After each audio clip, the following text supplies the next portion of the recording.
Hello friends. आज हम इस वीडियो में महेश कुमार बनवाल की एनसीईआरटी पर आधारित समान अध्ययन बुक जो कि 8वीं सीरीज के नाम से आई है, उस किताब से हम भारतीय राज्य व्यवस्था अध्याय 1 भारत का संवैधानिक विकास से संबंधित महत्वपूर्ण प्रश्नों को डिस्कस करेंगे जो आने वाले किसी भी एग्जाम में आपको हेल्प करेगा। इससे पहले ऑलरेडी हमने प्राचीन भारत, मध्यकालीन भारत और आधुनिक भारत से संबंधित महत्वपूर्ण अध्यायों को कंप्लीट करा रखा है। उसका लिंक डिस्क्रिप्शन में दिया हुआ है या फिर प्ले लिस्ट में जाके आप देख सकते हैं। ठीक है, तो चलिए फिर शुरू करते हैं और देखते हैं आज का सेशन। आज का सेशन का पहला सवाल रहेगा आपके लिए।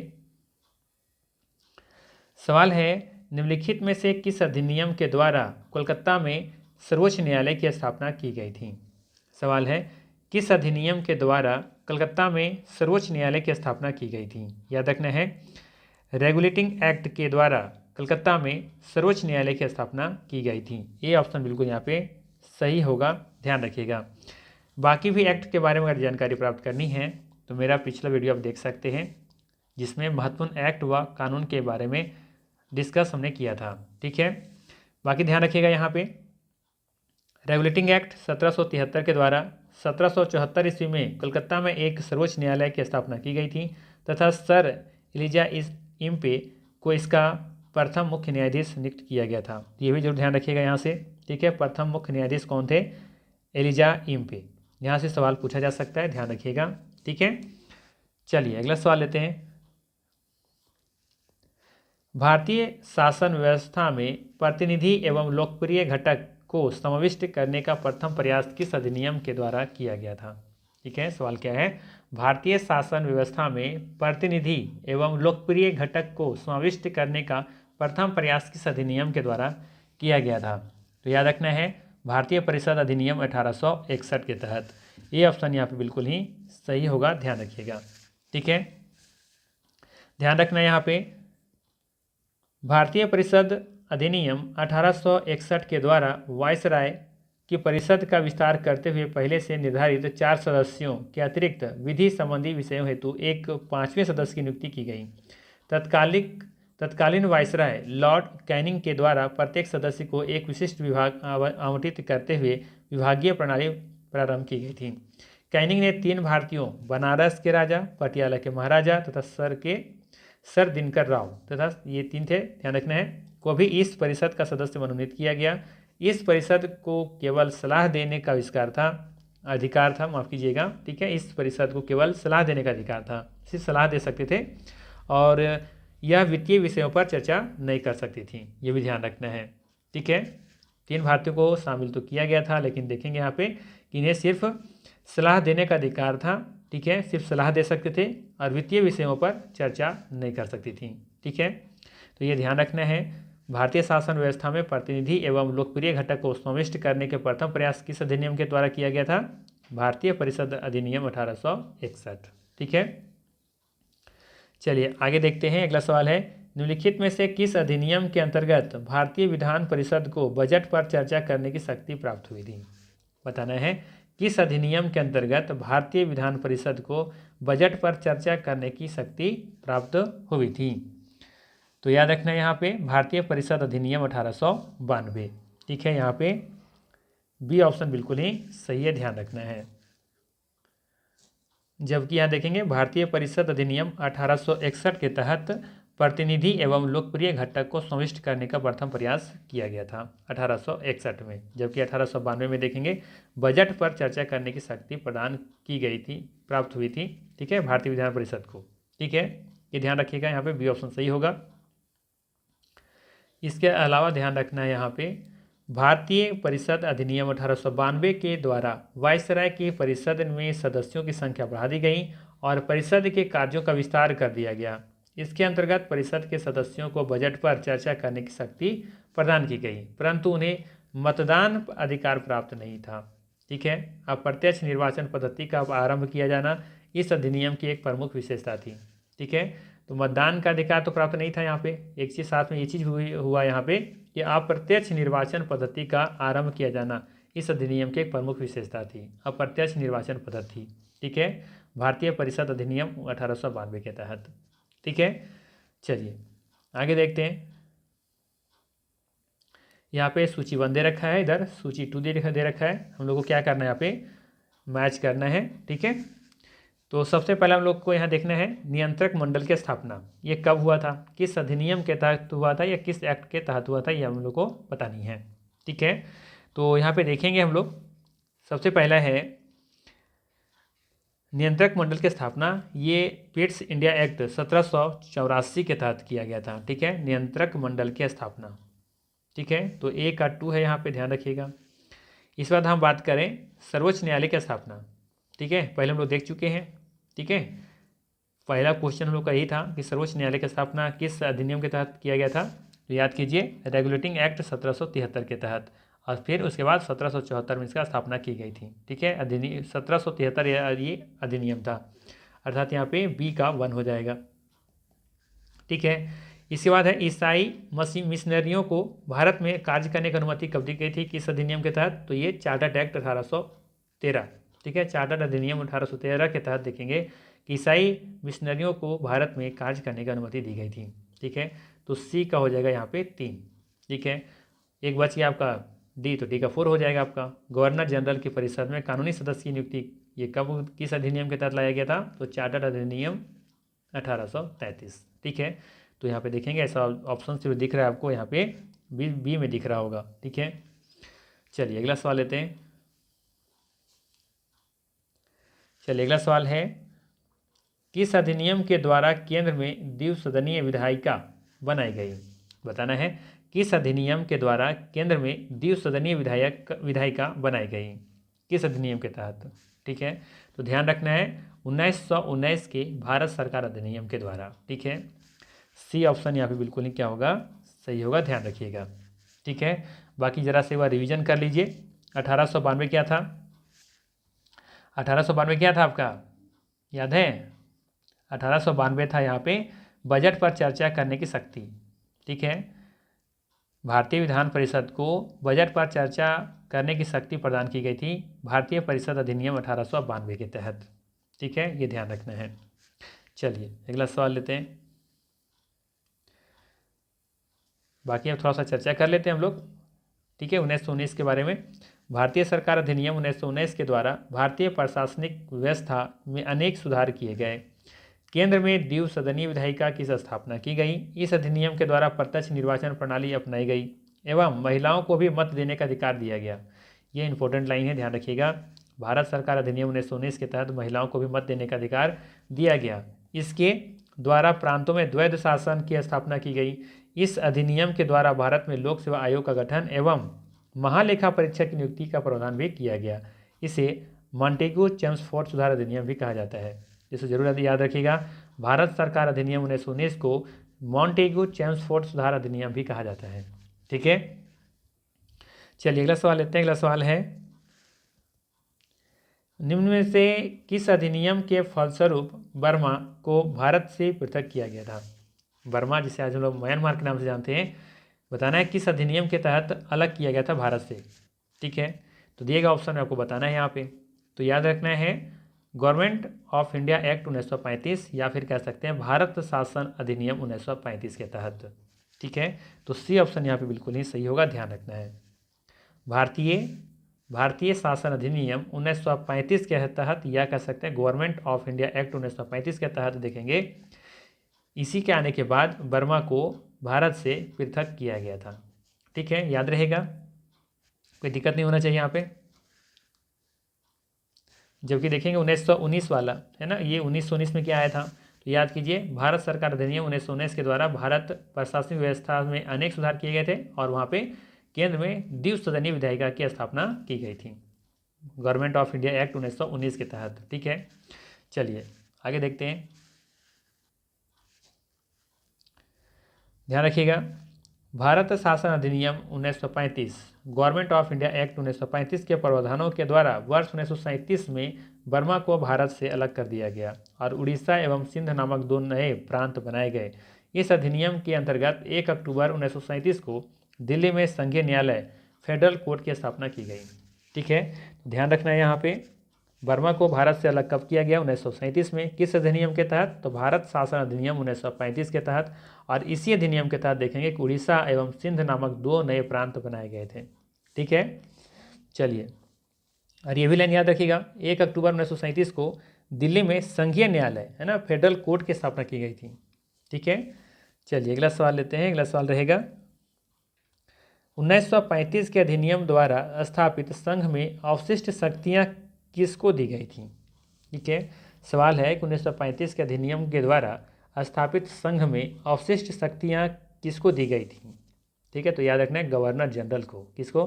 गवर्नर जनरल को दी गई थी, अर्थात यहाँ पे सी ऑप्शन बिल्कुल ही सही होगा, ध्यान रखिएगा।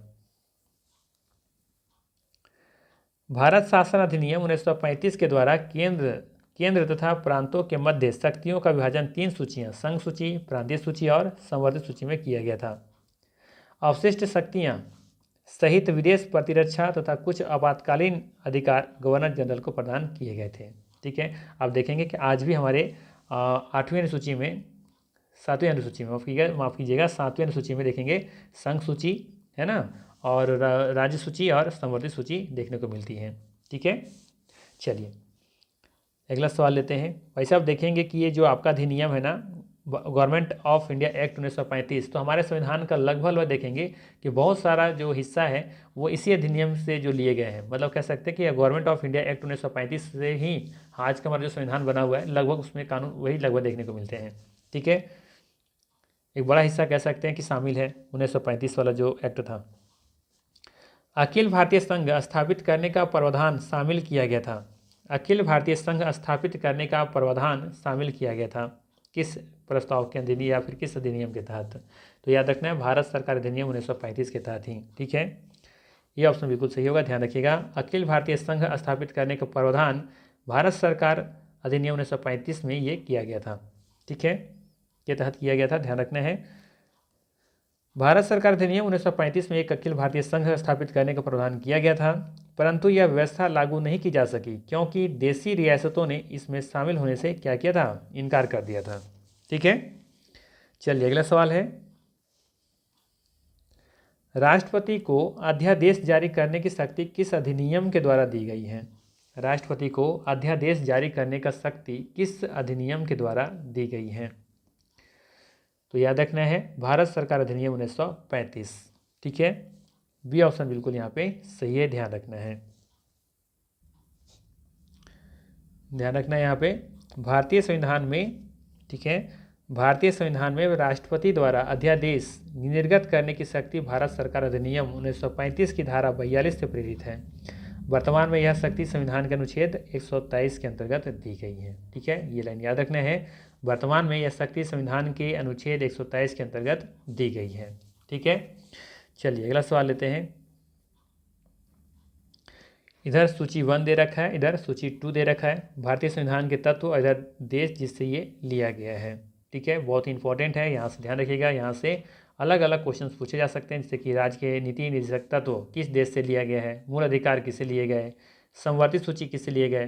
ठीक है, ज़्यादा जो सवाल पूछा जाता है राज्य के नीति निर्देशक तत्व ये किससे लिए गए हैं, जो कि ये आयरलैंड से लिया गया है।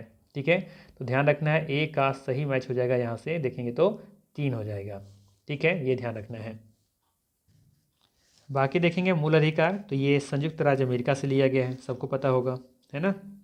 ये मूल अधिकार देखेंगे तो ये संयुक्त राज्य अमेरिका से लिया गया है।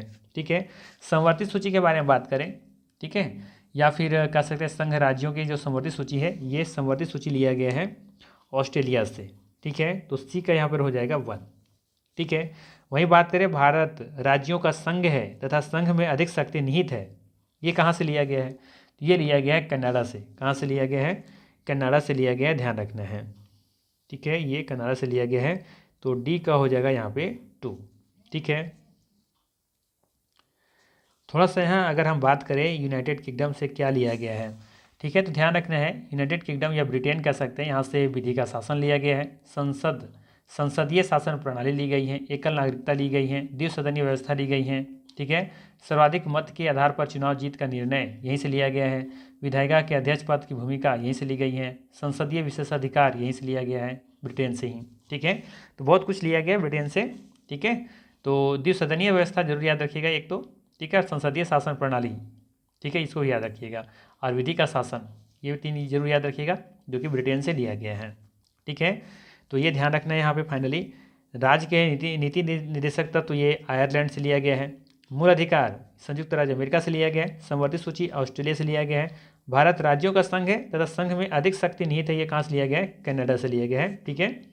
तो यहाँ पे देखेंगे ए का 3, बी का 5, ए का 3 सिर्फ यहाँ दिख रहा है, बी का 5 यहीं दिख रहा है, सी का 1 यहाँ नहीं दिख रहा है, सी का 1 यहाँ दिख रहा है, तो 5 यहाँ भी था और 3 यहाँ भी था, अर्थात इसका सही आंसर क्या हो जाएगा? डी ऑप्शन, ठीक है। चलिए, हाँ ठीक है, डी ऑप्शन दिया हुआ है यहाँ भी। चलिए अगला सवाल लेते हैं। भारत की संघात्मक व्यवस्था निम्नलिखित में से किस देश से ली गई है? बताना है, भारत की संघात्मक व्यवस्था निम्नलिखित में से किस देश से ली गई है? सही आंसर हो जाएगा कनाडा, ठीक है, ये ऑप्शन सही है यहाँ पे, ठीक है। देख सकते हैं यहीं पे तो दिया हुआ है, भारत राज्यों का संघ है तथा संघ में अधिक शक्ति नहीं थे, ये कहाँ से लिया गया है? ये कनाडा से ही लिया गया है, ठीक है। एक बार फिर देख लीजिए, राज्य के नीति निर्देशक तत्व, तो ये आयरलैंड से लिया गया है। मूल अधिकार संयुक्त राज्य अमेरिका से लिया गया है, जबकि संघ राज्यों संबंधी समवर्ती जो सूची है ये कहाँ से लिया गया है? ऑस्ट्रेलिया से लिया गया है, ठीक है।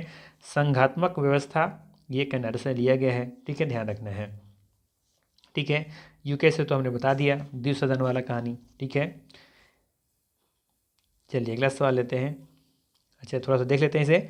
भारत की संघात्मक शासन व्यवस्था कनाडा के संविधान से ली गई है। कनाडा के संविधान में केंद्र राज्यों की तुलना में अधिक सशक्त है। कनाडा के संविधान में केंद्र जो है ये राज्यों की तुलना में अधिक सशक्त है। भारत में अवशिष्ट शक्ति अनुच्छेद 248 पर विधि बनाने का अधिकार संसद को है। अनुच्छेद 201 के अनुसार राज्यपाल द्वारा किसी विधेयक को राष्ट्रपति हेतु आरक्षित करना आदि से उप जो बंद है ये कनाडा के संविधान से ये लिए गए हैं, ठीक है। चलिए अगला सवाल लेते हैं। सवाल है, भारतीय संसदीय प्रणाली ब्रिटिश संसदीय प्रणाली से इस विषय में भिन्न है कि भारत में, बताना है कि भारतीय संसदीय प्रणाली ब्रिटिश संसदीय प्रणाली से इस विषय में भिन्न है कि भारत में। मैंने सिंपल सा सवाल ये पूछा जा रहा है कि भारत का जो संसदीय प्रणाली अलग है ब्रिटिश संसदीय प्रणाली से किस क्षेत्र में?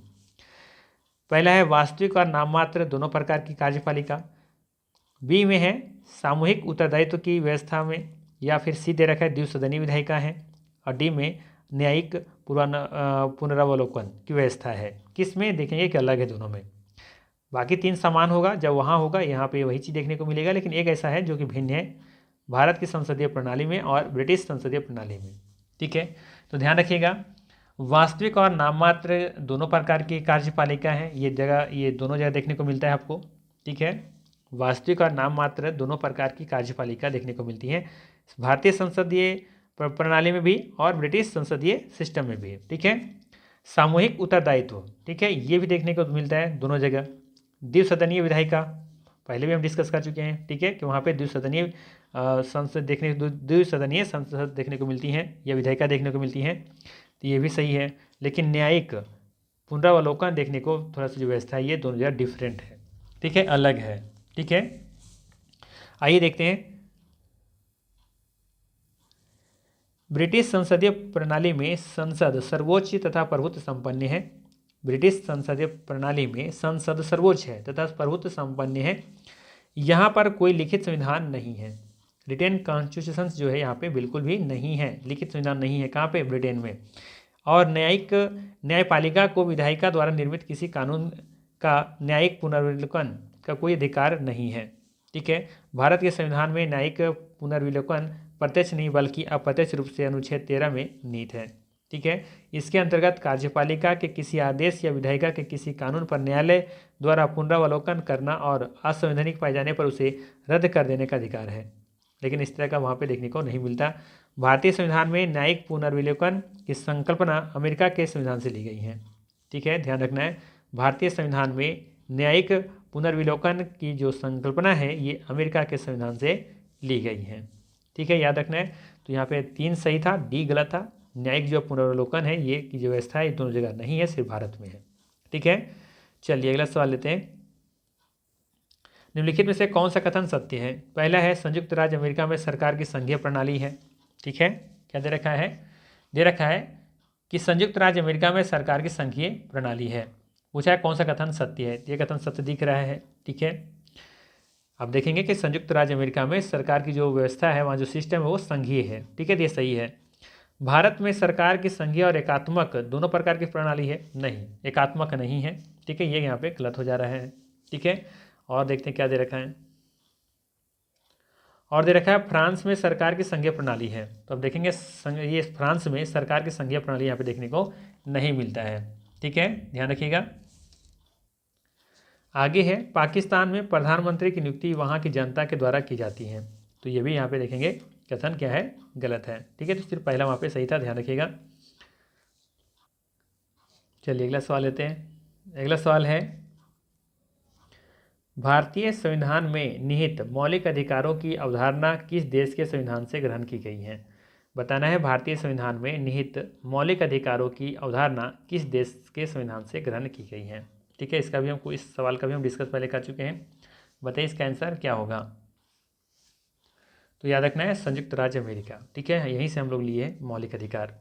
ठीक है, कमेंट करके आप लोग बता सकते हैं कभी हमारे देश में या हमारे संविधान में कितने मौलिक अधिकार हमें मिला है। एक तो संपत्ति का अधिकार हटा दिया गया है, ये हमारा मौलिक अधिकार अब नहीं रहा। 44वें संविधान संशोधन करके इसे हटा दिया गया है संपत्ति का अधिकार। ठीक है, बाकी कितने हैं मुझे कमेंट जरूर कीजिएगा। चलिए हम बता देते हैं 6 हैं। अब वो 6 का नाम कमेंट कीजिए आप लोग कि 6 कौन कौन है। ठीक है, चलिए बाकी देखते हैं आगे। भारतीय संविधान में मौलिक अधिकारों का विचार अमेरिकी संविधान से लिया गया है। भारतीय संविधान के भाग 3 में निहित मूल अधिकार अमेरिका के अधिकार पत्र के समान है।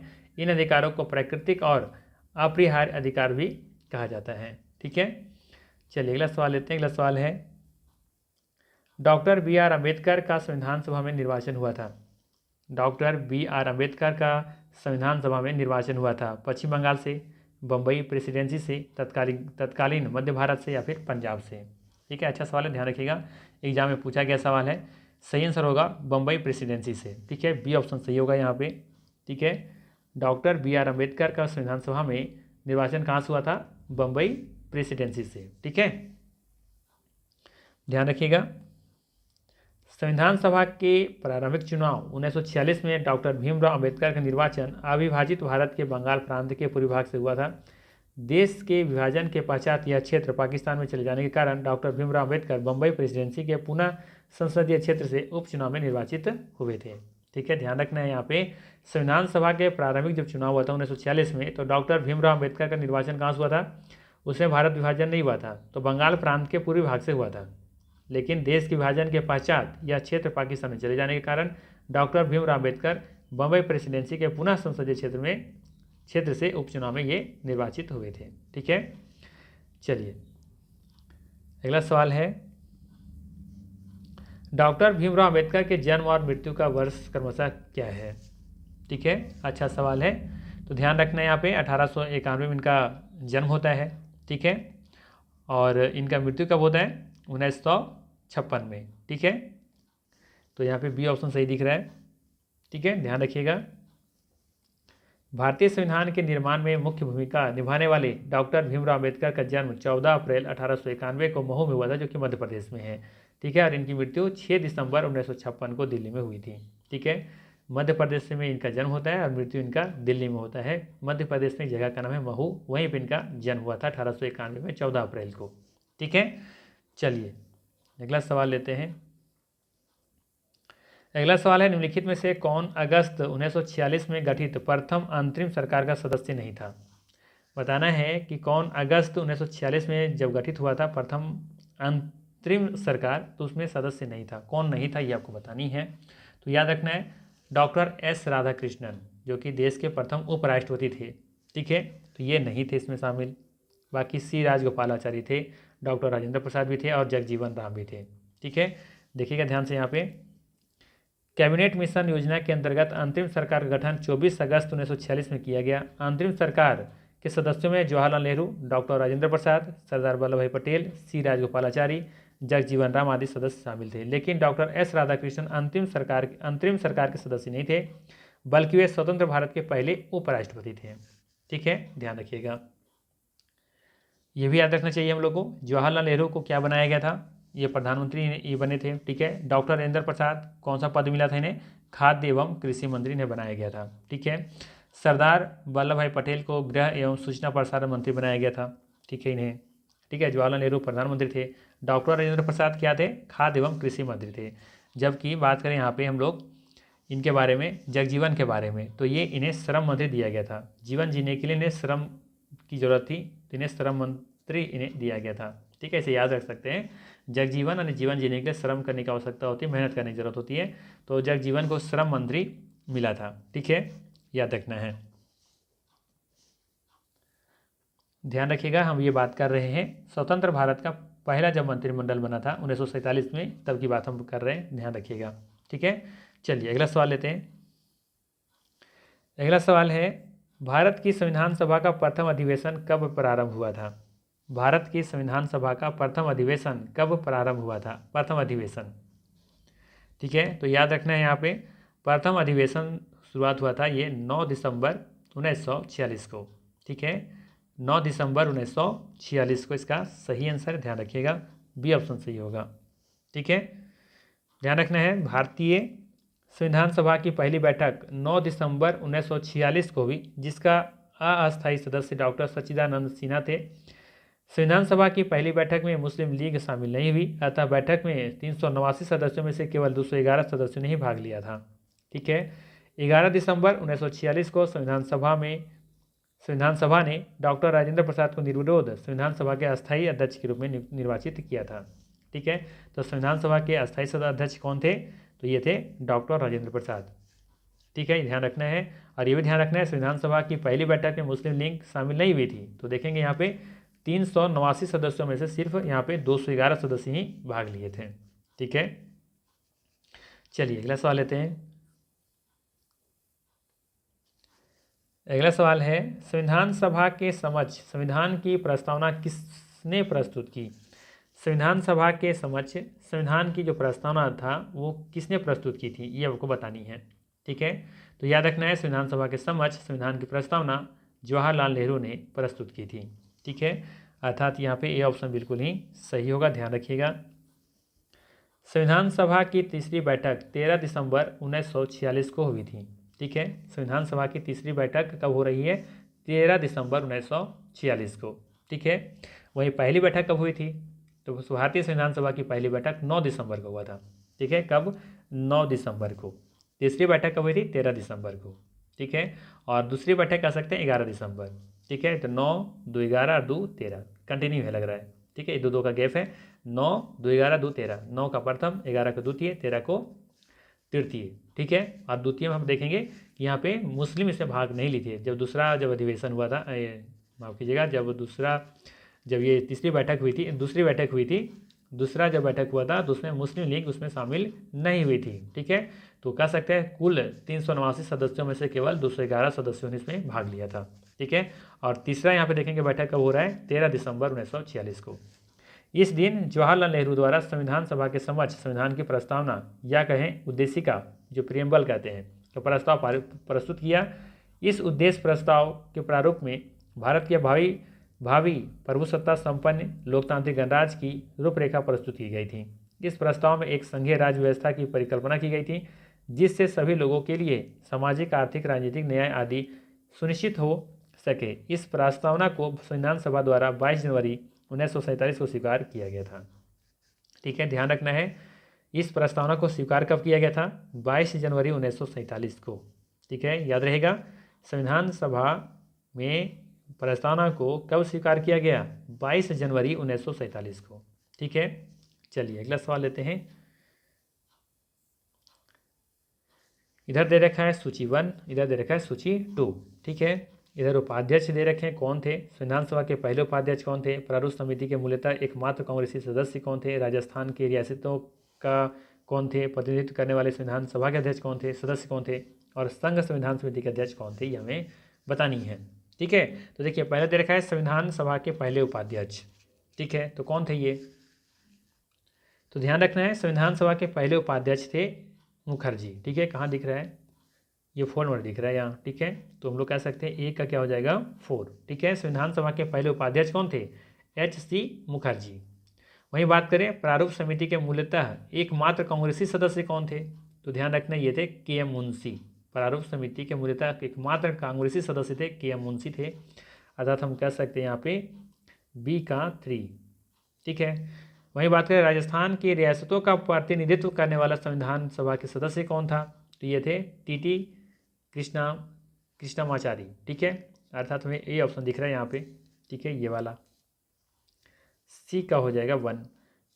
फिर है संघ संविधान समिति के अध्यक्ष कौन है, संघ संविधान समिति के अध्यक्ष कौन है, तो ये है जवाहरलाल नेहरू। ठीक है, दूसरा दिख रहा है तो डी का हो जाएगा 2।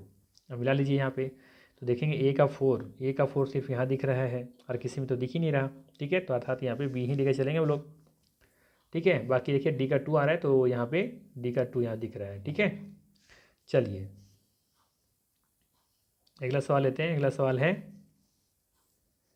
भारतीय संविधान के निर्माण हेतु भारतीय संविधान सभा के कुल कितने अधिवेशन आयोजित किए गए थे। बताना है भारतीय संविधान के निर्माण हेतु भारतीय संविधान सभा के कुल कितने अधिवेशन आयोजित किए गए थे। ठीक है, तो याद रखना है कुल 11 अधिवेशन आयोजित किए गए थे। ठीक है, इसे बनाने में कितना समय लगा था, 2 साल 11 महीना 18 दिन। ठीक है, 2 साल 11 महीना 18 दिन। ठीक है, तो ये ध्यान रखना है, यहाँ पे सही आंसर होगा इसका सी ऑप्शन 11। ठीक है, ध्यान रखना है भारतीय संविधान के निर्माण में संविधान सभा को 2 वर्ष 11 महीना और 18 दिन का समय लगा था। इस दौरान इसके कुल 11 अधिवेशन यानी कि कुल अवधि 165 दिन आयोजित किए गए। संविधान निर्माण पर कुल 64 लाख रुपए खर्च हुए थे। ये जरूर ध्यान रखिएगा, संविधान के निर्माण पर कुल 64 लाख रुपए खर्च किए गए थे। ठीक है, उस समय के हिसाब से बहुत ज़्यादा है ना। आज की डेट में तो 64 लाख कुछ भी नहीं है, लेकिन उस समय के लिए 64 लाख अच्छा खासा रकम हुआ है ना ये। चलिए आगे देखते हैं, संविधान सभा में सदस्यों का निर्वाचन कैसे हुआ था।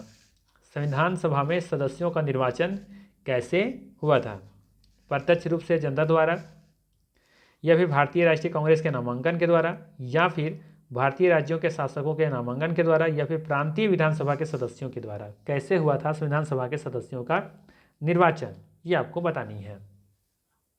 तो ध्यान रखना है प्रांत के जो विधानसभा के जो सदस्य थे ना, उनके द्वारा ये निर्वाचन हुए थे। ठीक है, किए गए थे। तो डी ऑप्शन सही दिख रहा है यहाँ पे। ठीक है, प्रांतीय विधानसभा के सदस्यों के द्वारा संविधान सभा में सदस्यों के निर्वाचन हुए थे। ठीक है, तो डी ऑप्शन सही है यहाँ, ध्यान रखिएगा। संविधान सभा के सदस्यों का निर्वाचन प्रांतीय विधानसभा के सदस्यों द्वारा अप्रत्यक्ष निर्वाचन पद्धति के आधार पर हुआ था। सामान्यतः 10 लाख की जनसंख्या पर एक प्रतिनिधि संविधान सभा के लिए चुना गया तथा स्थानों का आवंटन प्रत्येक प्रांत में उनकी जनसंख्या के आधार पर किया गया था। ठीक है, ध्यान रखना है सामान्यतः 10 लाख की जनसंख्या पर एक प्रतिनिधि संविधान सभा के लिए चुना गया था तथा स्थानों का आवंटन प्रत्येक प्रांत में उनकी जनसंख्या के आधार पर किया गया था, याद रखनी है। चलिए अगला सवाल है, संविधान सभा के कानूनी सलाहकार कौन थे। आसान सा सवाल है, बताइए जरा कौन होंगे कानूनी सलाहकार, कौन होंगे। बी.एन. राव। कौन थे, बी.एन. राव थे। ठीक है, सी ऑप्शन यहाँ पे बिल्कुल ही सही है, ध्यान रखना है। बी.एन. राव मतलब सर बेनेगल नरसिम्हा राव। ठीक है, ये अलग है, भीमराव अम्बेडकर नहीं है, बेनेगल है ये, सर बेनेगल नरसिम्हा राव। ठीक है, ये ध्यान रखिएगा, वो अलग है, कंफ्यूज नहीं करना है। संविधान सभा के कानूनी सलाहकार के रूप में सर बेनेगल नरसिम्हा राव, जिसे शॉर्ट में बी.एन. राव कहते हैं, को नियुक्त किया गया। बाद में इन्होंने संयुक्त राष्ट्र सुरक्षा परिषद में वर्ष 1950 से वर्ष 1952 तक भारत का प्रतिनिधित्व भी किया था। ठीक है, कौन, सर बेनेगल नरसिम्हा राव। चलिए अगला सवाल लेते हैं। अगला सवाल है यहाँ पे, निम्नलिखित में से कौन भारतीय संविधान की प्रारूप समिति के सदस्य थे। बताना है कि कौन यहाँ पे प्रारूप समिति के सदस्य थे, कौन थे, दिएगा ऑप्शन में आपको यहाँ पे बतानी है। तो आप देखेंगे कि यहाँ पे ये थे अयंगर साहब थे। ठीक है, अयंगर थे, और कौन थे इसमें, एक थे अल्लादी कृष्णा स्वामी अय्यर थे। ठीक है, सरदार पटेल और नेहरू जी इसमें नहीं थे, ध्यान रखना है। ठीक है, तो यहाँ पे कौन कौन दिख रहा है, 1 और 3 दिख रहा है, तो सही आंसर हो जाएगा यहाँ पे, सही आंसर हो जाएगा 1 और 3, सी ऑप्शन दिख रहा है ना। हाँ ठीक है, ठीक है। चलिए बाकी यहाँ पे देख लीजिएगा, संविधान सभा की प्रारूप समिति का गठन कब किया गया था? 29 अगस्त 1947 को किया गया था। इस समिति के अध्यक्ष कौन थे? डॉक्टर BR अम्बेडकर थे तथा इनके अतिरिक्त इस समिति में 6 अन्य सदस्य भी शामिल थे, जो इस प्रकार हैं: N Gopalaswamy Iyengar, KM Munshi, Alladi Krishnaswamy Iyengar, Syed Mohammad Sadulla, BL मित्र। ठीक है, तो ये ध्यान रखना, 5 का नाम। और एक और कौन है यहाँ पे? DP खेतान। इनकी मृत्यु के पश्चात इनका पद TT कृष्णामाचारी को दिया गया था। ठीक है, चलिए, और ये भी ध्यान रख सकते हैं BL मित्र, इन्होंने स्वास्थ्य कारणों से त्यागपत्र दिया था और तत्पश्चात इसके बाद इसे N माधवराव ने इस पद का ग्रहण किया था। ठीक है, ये 6 का नाम यह जरूर याद रखिएगा, यहाँ से सवाल बनते हैं। चलिए, अगला सवाल है, भारतीय संविधान को 26 नवंबर 1949 को किसके द्वारा अधिनियमित किया गया था? बताना है, भारतीय संविधान को 26 नवंबर 1949 को किसके द्वारा अधिनियमित किया गया था या फिर अंगीकृत किया गया था, यह बताना है आपको यहाँ पे। ठीक है, तो ध्यान रखना है, संविधान सभा के द्वारा। ठीक है, आप प्रियम्बल पढ़ेंगे तो वहाँ पर लास्ट लिखा हुआ है संविधान सभा के द्वारा ये अंगीकृत किया जाता है। ठीक है, ये ऑप्शन सही होगा। ध्यान दीजिएगा, भारतीय संविधान का प्रारूप 26 नवंबर 1949 को तैयार हुआ, जिसे संविधान सभा के सदस्यों द्वारा 26 नवंबर 1949 को अंगीकृत, अधिनियमित और आत्मसमर्पित किया गया। संविधान के प्रारूप पर संविधान सभा के कुल 299 सदस्यों में से उपस्थित 284 सदस्यों द्वारा हस्ताक्षर किए गए थे तथा संविधान के कुछ प्रावधान इसी दिन लागू किए गए थे, जैसे राष्ट्रपति का निर्वाचन, नागरिकता तथा निर्वाचन संबंधी प्रावधान आदि। ठीक है, बाकी तो देखेंगे कि बाद में लागू किए जाते हैं सारे 26 जनवरी 1950 को, लेकिन कुछ कुछ जो है वो 26 नवंबर को ही लागू कर दिए गए थे, जैसे कि राष्ट्रपति का निर्वाचन, नागरिकता, निर्वाचन संबंधी प्रावधान। ठीक है, चलिए अगला सवाल लेते हैं, किस वर्ष में जन गण मन को भारत के राष्ट्रगान के रूप में अपनाया गया था? किस वर्ष में जन गण मन को भारत के राष्ट्रगान के रूप में अपनाया गया था, ये आपको बताना है। ठीक है, तो ध्यान रखना है 1950 को। ठीक है, 1950 को, यानी कि कह सकते हैं 24 जनवरी 1950 को अपनाया गया था। कब? 24 जनवरी 1950 को अपनाया गया था। यहाँ पे C ऑप्शन बिल्कुल ही सही होगा, ध्यान रखिएगा। जन गण मन की रचना रविंद्रनाथ टैगोर द्वारा वर्ष 1911 में की गई थी। ठीक है, इस संविधान सभा द्वारा राष्ट्रगान के रूप में 24 जनवरी 1950 को अपनाया गया था। याद है 1911 क्या है? जॉर्ज पंचम आते हैं, दिल्ली दरबार लगती है और वहीं पे बंगाल विभाजन रद्द किया जाता है और फिर कलकत्ता जो है भारतीय जो राजधानी होती है वो कहाँ ले जाते हैं? दिल्ली ले जाते हैं। ठीक है, ये वही डेट है। ठीक है, तो रिलेट करके थोड़ा सा देखा कीजिए तो आसान हो जाएगा चीज़ें। देखिएगा आगे, राष्ट्रगान के गायन का समय कितना है? 52 सेकेंड होता है। जन गण मन की पहली बार वर्ष 1911 में भारतीय राष्ट्रीय कांग्रेस के कलकत्ता अधिवेशन में गाया गया था, जिसकी अध्यक्षता बिशन नारायण धर ने की थी। ठीक है, तो ये भी याद रखना चाहिए हम लोगों को, 1911 में भारतीय राष्ट्रीय कांग्रेस के कलकत्ता अधिवेशन में ये जो किया गया था उसकी अध्यक्षता किसने की थी? बिशन नारायण धर ने की थी। ठीक है, चलिए अगला सवाल लेते हैं। अगला सवाल है, निम्नलिखित में से संघ संविधान समिति का अध्यक्ष कौन था? संघ संविधान समिति का अध्यक्ष कौन थे? ठीक है, तो यहाँ पे याद रखना है जवाहरलाल नेहरू के बारे में। ठीक है, ये ऑप्शन सही है, जवाहरलाल नेहरू संघ संविधान समिति के अध्यक्ष थे। ठीक है, संघ संविधान समिति के अध्यक्ष जवाहरलाल नेहरू एवं मूल्य अधिकार उप समिति के अध्यक्ष JB कृपलानी थे। डॉक्टर BR अम्बेडकर प्रारूप समिति के अध्यक्ष थे तथा अल्लादी कृष्णस्वामी अय्यर प्रारूप समिति के सदस्य थे। ठीक है, चलिए अगला सवाल लेते हैं। सवाल है, संविधान को 26 जनवरी के दिन लागू करने का निर्णय इसलिए किया गया क्योंकि? सवाल है कि संविधान को 26 जनवरी के दिन ही लागू करने का निर्णय क्यों किया गया था? रीजन क्या था इसके पीछे? तो याद कीजिए, इसके पीछे रीजन क्या है? यह एक शुभ दिन था। ठीक है, यह एक शुभ दिन था। ठीक है, क्यों शुभ दिन था? याद कीजिए, भारतीय राष्ट्रीय कांग्रेस के लाहौर अधिवेशन जो कि 31 दिसंबर 1929 में पूर्ण स्वराज की घोषणा की गई थी तथा 26 जनवरी को प्रतिवर्ष स्वतंत्रता दिवस मनाने के जाने का संकल्प लिया गया था। ठीक है, इसी अधिवेशन को अध्यक्षता जवाहरलाल नेहरू ने की थी। ठीक है, तो 26 जनवरी को याद कीजिए वहीं पर मनाने की घोषणा की गई थी। ठीक है, कब? जब लाहौर अधिवेशन हुआ था। तो ये मेरे लिए एक शुभ दिन था। ठीक है, इसीलिए अर्थात हम कह सकते हैं यहाँ पे यह एक शुभ दिन था। सी ऑप्शन यहाँ पे सही होगा। ठीक है, देखिए यहाँ दिया है, भारतीय राष्ट्रीय कांग्रेस के लाहौर अधिवेशन जो कि 31 दिसंबर 1929 को हुआ था, पूर्ण स्वराज की घोषणा की गई थी तथा इसी दिन 26 जनवरी को प्रतिवर्ष स्वतंत्रता दिवस मनाने जाने का संकल्प लिया गया था। इस अधिवेशन की अध्यक्षता जवाहरलाल नेहरू ने किया था। ठीक है, लाहौर अधिवेशन याद कीजिए जरा सा, शायद कोई नदी थी रावी नदी के तट पर, जो रात के 12 बजे शायद झंडा फहराया गया था। ठीक है, चलिए अगला सवाल लेते हैं।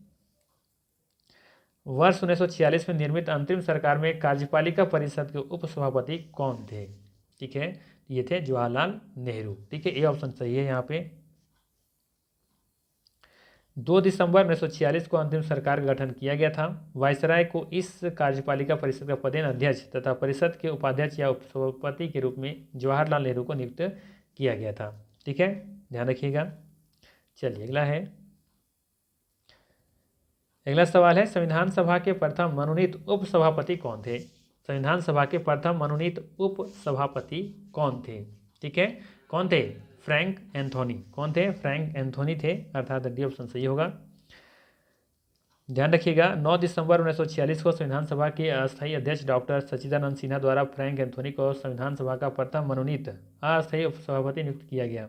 संविधान सभा के प्रथम अस्थायी उपाध्यक्ष HC मुखर्जी थे। ठीक है, चलिए अगला सवाल लेते हैं। ये अच्छा सवाल है, ध्यान रखिएगा। भारत को एक संविधान देने का प्रस्ताव संविधान सभा द्वारा पारित किया गया था। कब किया गया था? तो ये किया गया था जनवरी 22, है ना, 22 जनवरी 1947 को। बी ऑप्शन सही है यहाँ, ध्यान रखिएगा। भारत को एक संविधान देने का प्रस्ताव संविधान सभा द्वारा 22 जनवरी 1947 को किया गया था। ठीक है, बी ऑप्शन सही है। बाकी तो पहला जो बैठक किया गया था वो 9 दिसंबर को था, दूसरा था 11, ठीक है, और तीसरा था 13। ठीक है, वो तो याद होगा कॉन्सेप्ट दो वाला। चलिए अगला सवाल है, किसने कहा था संविधान सभा कांग्रेस थी और कांग्रेस भारत का? किसने कहा था कि संविधान सभा कांग्रेस थी और कांग्रेस भारत का? किसने कहा था ये चीज़? तो याद रखिएगा, ये कहा था ग्रैनविल ऑस्टिन ने कहा था। ठीक है, ये ऑप्शन सही है यहाँ पे, ग्रैनविले ऑस्टिन ने कहा था। ठीक है, ध्यान दीजिएगा, भारतीय संविधान के अमेरिकी इतिहासकार ग्रैनविले ऑस्टिन ने अपनी पुस्तक द इंडियन कॉन्स्टिट्यूशन में लिखा है कि संविधान सभा कांग्रेस थी और कांग्रेस भारत था। ठीक है, चलिए अगला सवाल है, भारतीय संविधान सभा में कुल कितने महिला सदस्य थीं? अच्छा सवाल है कि भारतीय संविधान सभा में कुल कितनी महिला सदस्य थीं? क्या रखना है? 15। कितना? 15 सदस्य थीं, ये ऑप्शन सही है यहाँ पे। ठीक है, भारतीय संविधान सभा में कुल 15 सदस्य शामिल थीं। ठीक है, भारत के विभाजन के बाद संविधान सभा में कुल 989 में से 389 में से 299 सदस्य शेष थे। ठीक है, क्योंकि जब पहले तो जब भारत विभाजन से पहले की जब बात है तो वहाँ पे देखेंगे 389 सदस्य थे, लेकिन जब भारत विभाजन की बात हुआ, जब पाकिस्तान अलग होना हो गया, तो वहाँ जो भी प्रांत थे उसमें से लगभग जो भी सदस्य थे वो लगभग 99 सदस्य के आई थिंक कुछ होता है। ठीक है, जो कि सदस्य क्या हो गया, उस भारत से अलग हो गए, तो जो भी अलग हो गए तो वहाँ सदस्य भी हट गए, तो उसमें फिर देखेंगे 299 सदस्य शेष रह गए थे, जिनमें से 256 चुने हुए थे, चुने हुए और 70 मनोनीत थे, जिसमें से देखेंगे 256 चुने गए थे और 70 को मनोनीत किया गया था। संविधान सभा में 15 महिला सदस्य थी, 26 अनुसूचित जाति के सदस्य थे और 33 अनुसूचित जनजाति के सदस्य थे। तो ये भी जरूर याद रखिएगा यहाँ से। ठीक है, 299 सदस्य शेष थे, जिसमें से कि 256 यहाँ पे देखेंगे कि ये चुने हुए थे और 70 मनोनीत थे, और संविधान सभा में 15 महिला सदस्य थी, जबकि 26 अनुसूचित जाति के और 13 अनुसूचित जनजाति के सदस्य थे। ठीक है, चलिए अगला लेते हैं। अगला सवाल है, निम्नलिखित में से कौन से कथन संविधान सभा के विषय में सत्य है? ठीक है, संविधान सभा के बारे में बताना है कौन सा कथन यहाँ पे सत्य है। ठीक है, तो पहला दे रखा है यहाँ पे कि वह वयस्क मताधिकार पर आधारित था। संविधान सभा के विषय में बताना है कि कौन सा सत्य है, तो वह वयस्क मताधिकार पर आधारित था। ये कथन सही है गलत है? तो याद रखना ये गलत था, वह वयस्क मताधिकार पर आधारित था, ऐसा नहीं है। वह प्रत्यक्ष निर्वाचन की परिणाम थी। ठीक है, क्या पूछ रहे हैं यहाँ से? वह प्रत्यक्ष निर्वाचन का परिणाम था, ऐसा भी नहीं है। वह बहुदलीय निकाय थी, हाँ ये सही है। ठीक है, और साथ में ध्यान रखिएगा उसने अनेक समितियों के माध्यम से कार्य किया था, ये भी सही है। 3 और 4 सही दिख रहा है, सही आंसर होगा यहाँ पे सी ऑप्शन, 3 और 4। ठीक है, चलिए अगला सवाल लेते हैं। संविधान दिवस कब मनाया जाता है? सिंपल सा क्वेश्चन है, ठीक है। जिस दिन संविधान को अंगीकृत किया गया था, समर्पित किया गया था, कब? 26 जनवरी। तो इसका सही आंसर हो जाएगा ऑप्शन नंबर ए, ठीक है। ध्यान दीजिएगा, प्रतिवर्ष 26 नवंबर भारत में संविधान दिवस के रूप में मनाया जाता है, क्योंकि इसी दिन वर्ष 1949 को भारत को संविधान स्वीकार किया गया था। भारत सरकार द्वारा संविधान दिवस मनाने का निर्णय वर्ष 2015 में लिया गया, क्योंकि इसी वर्ष संविधान निर्माता डॉक्टर भीमराव अम्बेडकर का 125वां जन्म दिवस मनाया गया था, ठीक है। तो संविधान दिवस मनाने की जो प्रथा है वो शुरुआत कब से की गई? 2015 से, ठीक है। क्यों मना रहे हैं? क्योंकि ये उसी दिन देखेंगे कि 125वां जन्मदिवस मनाया गया था, ठीक है। चलिए, तो ये था मोस्ट इंपॉर्टेंट 35 MCQ। अगर वीडियो अच्छा लगा हो तो लाइक ज़रूर कीजिएगा, चैनल पर नए हैं तो सब्सक्राइब कर लीजिएगा, ठीक है। और अगर भी आपका सब्जेक्ट पॉलिटिकल साइंस है तो भी चैनल आप सब्सक्राइब कर सकते हैं, ठीक है। तो चलिए फिर मिलते हैं इसी तरह के नेक्स्ट वीडियो में। Thanks for watching.